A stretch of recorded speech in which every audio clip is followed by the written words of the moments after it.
சமாதான புறாவாகவும் ஒரு தாயாகவும் சந்திரிகாவை அனைவரும் பார்த்தார்கள். ஆனால் அவர் வந்தவுடன் அவருடைய உண்மையான முகத்தை வெளிப்படுத்தி தமிழர்களை அழிப்பதில் தீவிரம் காட்டியதாகத்தான் மக்கள் ஆதங்கப்படுகிறார்கள், கோபப்படுகிறார். இந்த ரஜினியினுடைய படுகொலை தொடர்பில் போலீஸ் அதிகாரி உபாலி அவர்களுடைய கூற்று இவ்வாறு இருக்கின்றது. நான் காவல் கடமையிலிருந்து காவலரன் கோண்டாவிலுக்கும் யாழ்ப்பாணத்துக்கும் இடையில் பலாலி வீதியில் அமைந்திருந்தது.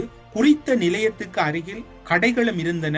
முதலாம், மூன்றாம், நான்காம் எதிரிகள் காவல் நிலையத்துக்கு அருகில் உள்ள வீடு ஒன்றுக்குள் ரஜினியை தூக்கி கொண்டு செல்வதை அவதானித்தேன். கிட்டத்தட்ட 1 மணி நேரத்துக்குள் 3ஆம் 4ஆம் எதிரிகள் என்னையும் வருமாறு அழைத்தார்கள். நான் மறுத்துவிட்டேன்.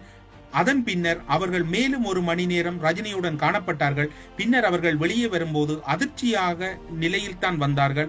நான் என்ன நடந்தது என கேட்டபோது அவள் இறந்து விட்டாள், ரஜினி இறந்து விட்டாள் என்கின்ற செய்தியை கூறினார்கள். அத்துடன் என்னையும் இது தொடர்பாக யாரிடமும் கூற வேண்டாம் என்று கண்டிப்பாக கூறினார்கள், அச்சுறுத்தினார்கள். அதனால் நான் பயத்தில் யாரிடமும் கூறவில்லை என்று அவர் இறுதி நேரங்களிலே நீதிமன்றத்திலே சாட்சியம் பகிர்ந்தார். இந்த வழக்கு எப்படி வந்தது, இந்த வழக்கை கொண்டு சென்றவர் யார் என்று தேடுகின்ற போது இன்னும் ஒரு விடயம் பெறுகின்றது.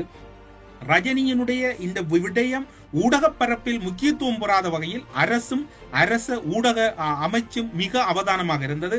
1996 ராணுவத்துக்கு எதிராக துணிந்து தனி மனிதனாக சாட்சி சொல்ல வேறு யாரும் வரவில்லை. குலநாயகத்துக்கு எவ்வளவு துணிச்சல்! குலநாயகம் என்கின்ற ஒரு தனி மனிதன் தான் இந்த வழக்கை கொண்டு செல்வதற்கும் சாட்சியாகவும் மாறுகின்றார். அத்தனைக்கும் ரஜினி இவருடைய சொந்த பிள்ளை கூட இல்லை. ஈழத்தமிழரிடம் ஒரு வழக்காறு அல்லது பண்பாடு இருக்கின்றது. பிறர் பிள்ளையையும் தன் பிள்ளை போல் தான் பார்த்துக் கொள்வார்கள். அதற்கு சிறந்த உதாரணமாக இருப்பவர் குலநாயகம். குலநாயகம் கூட ரஜினி சொந்த பிள்ளை இல்லாத போதும் கூட ரஜினி விவகாரத்திலே தன்னை முழுமையாக ஈடுபடுத்துகின்றார். ஒரு பெண் பிள்ளை 22 வயது வாழ வேண்டிய பிள்ளையை சீரழித்து விட்டார்களே என்று 14 வருடங்கள் தொடர்ச்சியாக கொழும்புக்கும் யாழ்ப்பாணத்துக்குமாக பயணங்களை மேற்கொண்டு இந்த வழக்குகளை செல்லுகின்றார். 1996ஆம் ஆண்டு நடந்த சம்பவத்துக்கு 2011 அதனோடு தொடர்பட்ட ராணுவ அதிகாரிகளுக்கு தண்டனை பெற்றுக் கொடுக்கின்றார். அதற்காக கிட்டத்தட்ட அவர் கூறவில்லை, அவருடைய உறவினர்கள் அல்லது அவரை சார்ந்திருக்கவர்கள் மத்தியிலே பேசப்படுகின்ற விடயம், அந்த வழக்குக்காக சுமார் 15 லட்சம் ரூபாய் பணத்தினை அந்த பிள்ளைக்காக அவர் செலவிட்டதாக கூறப்படுகிறது இந்த வழக்கை கொண்டு செல்வதற்கு.